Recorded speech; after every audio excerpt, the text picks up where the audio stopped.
Si je vous montre cette carte de la France, on est d'accord qu'il y a un truc qui va pas. Mais si je la montrais à un Français de 1545, ben il me dirait oui, c'est toi bien de la France, un truc comme ça. Et c'est le cas pour à peu près tous les pays en fait, hein, parce que, alerte divulgachage, les pays ça n'existe pas. D'après le Larousse, un pays c'est le territoire d'une nation délimitée par des frontières et constituant une entité géographique. On est bien avancé. En gros, il y a des mecs qui se sont mis d'accord pour dire que de là à là, c'est chez eux. Et si tu viens sans autorisation, on te fout dehors. Plus ou moins. Bref, c'est quoi le rapport avec le titre de la vidéo? Eh ben, pour unifier un peu l'histoire de certains coins, hein, pour leur donner une continuité et légitimer leur existence, on donne des petits noms aux différentes périodes qu'a connu le territoire. Genre, en France, on est sous la 5ème République, là.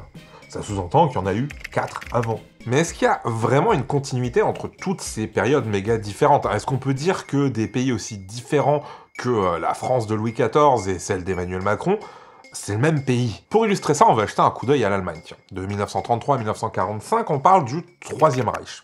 Du coup, ils sont passés où les deux premiers? Et c'est quoi un Reich même, en fait?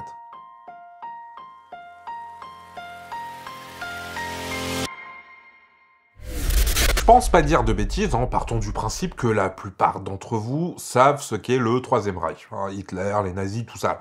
Du coup, on va s'intéresser aux deux premiers. Déjà, le mot Reich. On n'a pas vraiment d'équivalent en français. Hein. Avant, c'était utilisé comme empire, mais ça a un sens plus large. Ça marche aussi pour des royaumes, des pays, enfin, c'est vraiment le concept de machin avec des frontières et un dirigeant, quoi. Genre, la France, en allemand, aujourd'hui, ça se dit Frankreich, le royaume des Francs. Alors qu'à moins qu'il y ait eu un coup d'état entre l'écriture de cette vidéo et le moment où vous la regardez, on n'a pas de roi ici. Ça, c'est pour le mot en lui-même, mais ça nous dit pas plus ce que c'est ces histoires de Reich 1, 2, 3, là. Eh ben, c'est une invention nationaliste. Non, vraiment, hein, ça date des années 1920. Je peux même vous donner une année, hein, 1923. Ça a été théorisé par un écrivain allemand, Müller-Vandenbruck, dans un livre qu'il a appelé Das Dritte Reich, le Troisième Reich. Alors, on a déjà parlé plusieurs fois de nationalisme sur cette chaîne, hein, 19e siècle, fin des monarchies, tout le monde veut son état-nation, tout ça.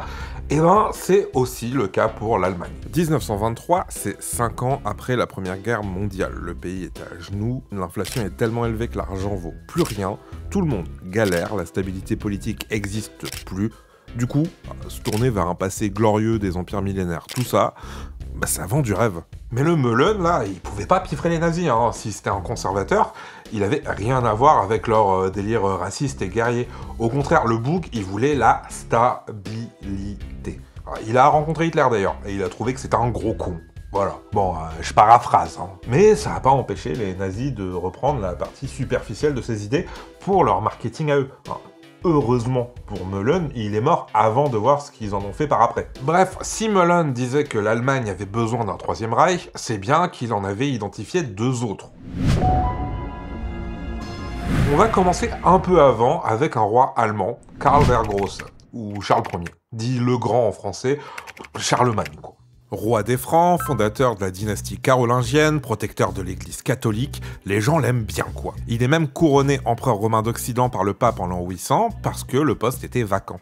Mais, comme toutes les bonnes choses ont une fin, Karl meurt, et comme le veut la tradition franque, son royaume est divisé entre ses fils. Bon, pas de bol, il y en a 2 qui meurent, mais du coup le royaume est réunifié sous le contrôle de Louis. Lui qui va le diviser entre ses fils, puis ça va s'agrandir, rétrécir, être redivisé, réunifié, bref, on tourne en rond et ça va finir par saouler tout le monde. Tu rajoutes à ça les vikings qui se baladent un peu partout pour péter des trucs et tout cramer, et ça fait des chocs à pic. Fin du 9e siècle, la noblesse du royaume en a marre et remercie le roi du moment, Karl III, ou Charles le Gros en français, hein, on est un peu moins sympa quand même.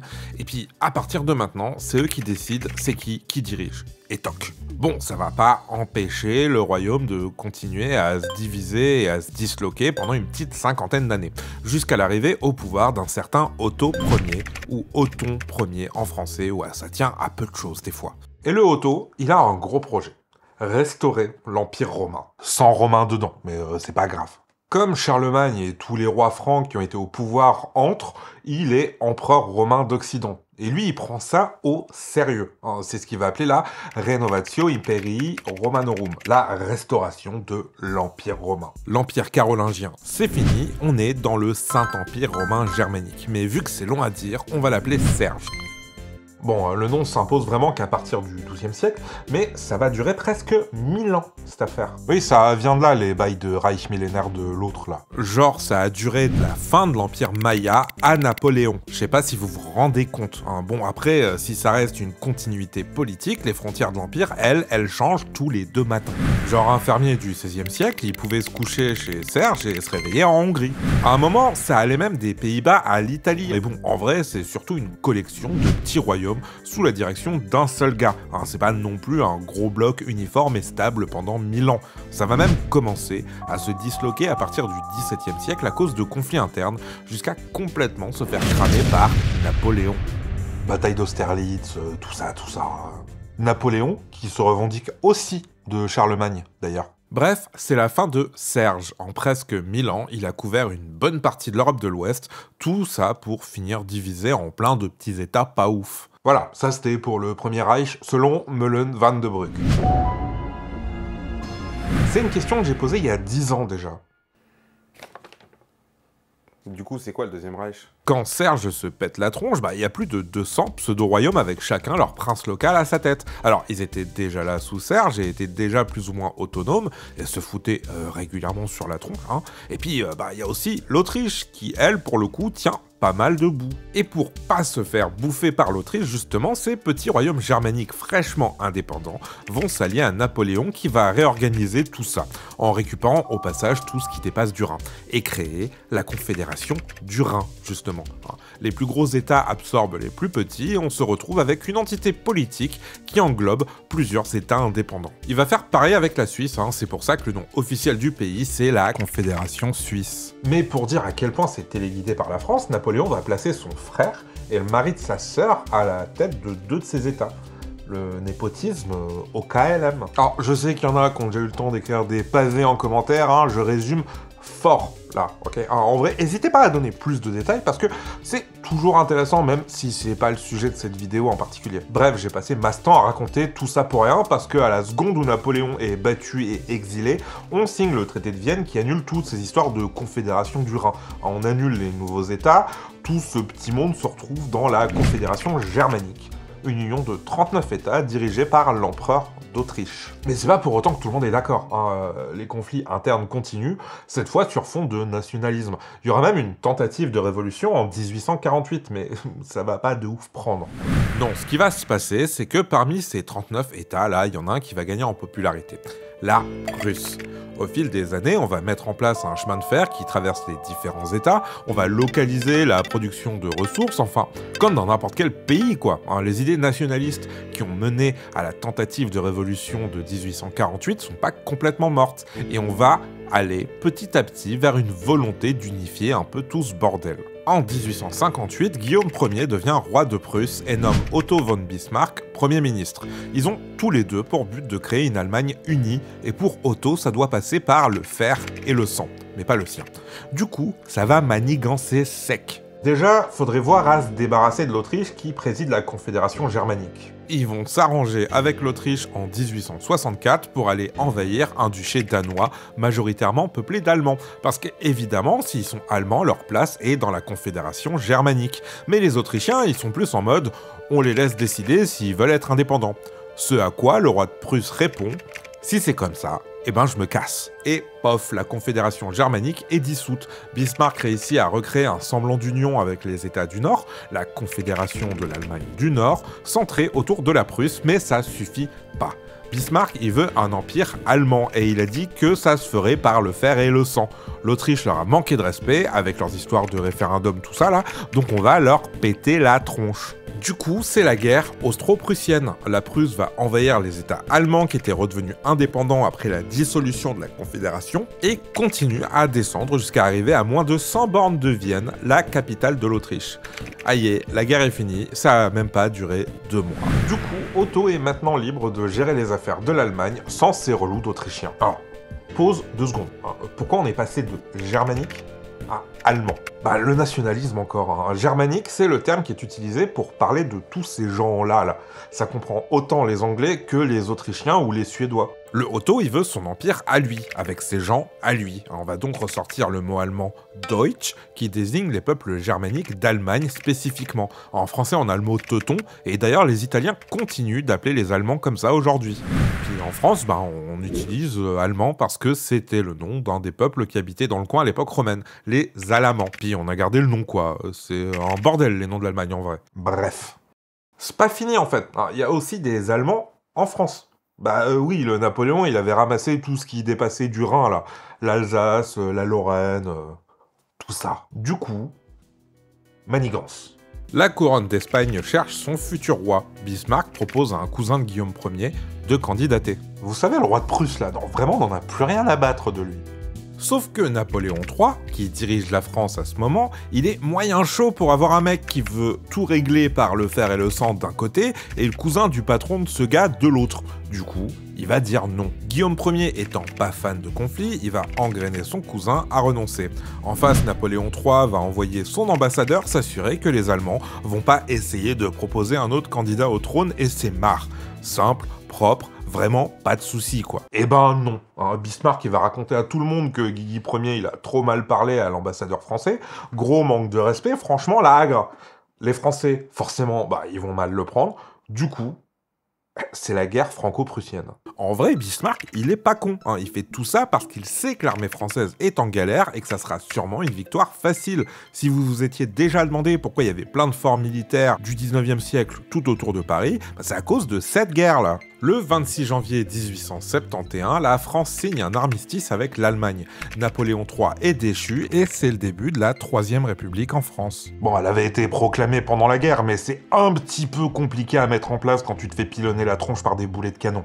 Et histoire de bien rajouter du sel dans le seum, Guigui, il va se déplacer jusqu'à Versailles pour se faire couronner empereur allemand. Fini les histoires de confédération, on dit les termes. Mais en fait, empereur, empire, tout ça, c'est un abus de langage. En allemand, Guigui, il est nommé Kaiser du Reich. Kaiser, ça vient de César. Petit ref aux empereurs germaniques d'Occident de Serge. Et le Reich, bah, c'est comme je l'ai expliqué au début, en fait. C'est pas vraiment un empire, ni un royaume. C'est un Reich, quoi. Et pour eux, c'est le Reich allemand, pas le deuxième, le Reich. Le pays s'industrialise, va y avoir un boom économique complètement zinzin, notamment via un gros paquet de pognon récupéré à la France en guise de compensation pour la guerre. Enfin, les affaires tournent, quoi. Et ça va durer jusqu'à la fin de la Première Guerre mondiale. Voilà. C'était l'histoire des deux Reichs allemands. Mais en fait, non. Serge, ça n'a jamais été appelé Premier Reich par personne. Et l'Empire ou Reich de Bismarck, bah, c'était le Reich tout court, pas le deuxième. D'ailleurs, le Troisième Reich, ça n'a pas vraiment existé non plus, en fait. On va revenir à Meulen 2 secondes, le gars qui a proposé cette idée de Troisième Reich, justement. Quand l'Allemagne perd la Première Guerre mondiale, elle traverse une période de révolution. Les gens en peuvent plus, et autant à droite qu'à gauche, on veut renverser l'ordre établi. Et Meulen-Vandenbruck, lui, il aime ni les communistes, ni les nationalistes, et encore moins les libéraux. Donc de base, il est contre la République qui est mise en place à la sortie de la Révolution, mais il veut pas des alternatives non plus. Un peu relou le Meulen quand même, hein. Du coup, il propose une troisième voie. Son idée, c'est que d'un côté, il y a la Russie communiste et de l'autre, les États-Unis capitalistes, et que les deux sont des projets foireux. Lui, il voudrait que l'Allemagne soit un entre-deux qui redonnerait vie à une Europe décrépite qui ne sait rien faire d'autre que la guerre. Mais rien à voir avec le national-socialisme, hein. Il n'a pas de délire racial, ethnique ou religieux dans son projet. Il identifie deux moments où le pays a été une force centrale en Europe, Serge et le Reich, les deux grands Reichs allemands, et propose l'idée que l'Allemagne aurait besoin d'un nouveau Troisième Reich qui surpasserait les autres pour son bien et celui de l'Europe. Mais il voulait pas littéralement que l'Allemagne redevienne un empire, c'était des changements idéologiques dont il parlait. C'est après, en reprenant le concept que le Parti national-socialiste d'Adolf Hitler va transformer ça en vrai projet national. Mais même eux parlaient pas vraiment de Troisième Reich. L'usage du nom a même été interdit en 1939 par le gouvernement nazi. Les noms officiels de l'Allemagne à cette époque, c'était l'Allemagne ou le Grand Reich allemand. Il y avait aussi l'expression Reich millénaire, en référence à Serge justement, mais l'idée de se placer dans une suite d'empires n'était pas compatible avec la vision des nazis. Pour eux, il y avait un Reich, et c'était le leur. C'est surtout en dehors d'Allemagne que ce nom a perduré et est toujours utilisé aujourd'hui. Mais pour en revenir à ma question du début, est-ce que ça, ou encore ça, c'est le même pays? Même entre ça et ça, le territoire a été divisé entre deux pays différents. Est-ce que les deux étaient toujours la continuation de celui-là? Ou est-ce qu'il y en avait juste un seul qui l'était et l'autre c'était genre une dimension fantôme? Même en France, pendant l'occupation, concrètement, le gouvernement français dirigeait les deux parties du pays. Mais dans les faits, fallait des papiers d'identité pour passer d'une zone à l'autre. Si les citoyens d'un pays peuvent plus circuler librement dans le dit pays, est-ce que c'est toujours le même pays? Qu'est-ce qui fait un pays en fait? Pour reprendre le Larousse, un pays, c'est le territoire d'une nation délimitée par des frontières et constituant une entité géographique. Est-ce que si tu passes une frontière gardée en ayant besoin de montrer des papiers, tu restes dans le même pays? Avant la montée du nationalisme, les gens avaient plus ou moins rien à carrer du pays dans lequel ils vivaient. Il y a qu'à voir les habitants de Serge, à tout moment ils pouvaient se retrouver dans un autre pays sans prévenir, et ça changeait absolument rien à leur quotidien. Les gens étaient attachés à leur région, à leur ville ou leur village, mais le pays en lui-même c'était que chi. C'est surtout les propriétés perso de souverains qui essayaient de les agrandir au max pour accumuler plus de pouvoir. Et la vérité c'est qu'on s'en fout de savoir ce que c'est le premier ou le deuxième Reich, parce que ça n'a jamais existé en fait. Ça vient des réflexions d'un Gus, dans un contexte politique et historique spécifique. Il n'a jamais été prévu que ça devienne une réalité concrète. Pourtant, en faisant mes recherches, je suis tombé sur tout un tas de sources qui en parlent comme des réalités historiques. Alors que bon, si on retournait en 1560 parler à Charles Quint du Premier Reich, il biterait absolument rien à ce qu'on lui veut.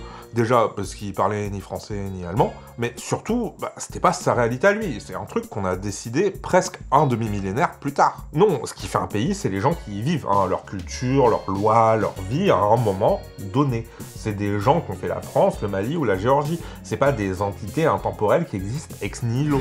Les noms qu'on leur donne et l'histoire qu'on leur prête, et qui s'étalent parfois sur des millénaires, c'est surtout pour légitimer leur pouvoir, et surtout légitimer leur autorité sur un territoire donné. Les gens qui y vivent au quotidien, c'est pas vraiment leur dos qu'un bout de terre à Watt 1000 km fasse partie du pays ou pas.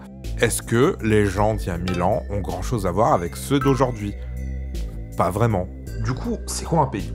C'est une entité géographique et politique à un moment dans le temps. Il y en a plein qui existaient hier et qui ont disparu aujourd'hui, et il y en a sûrement plein qui existent aujourd'hui qui ne seront plus là demain. Mais les gens qui y vivent, eux, ils seront toujours là. Enfin, bref.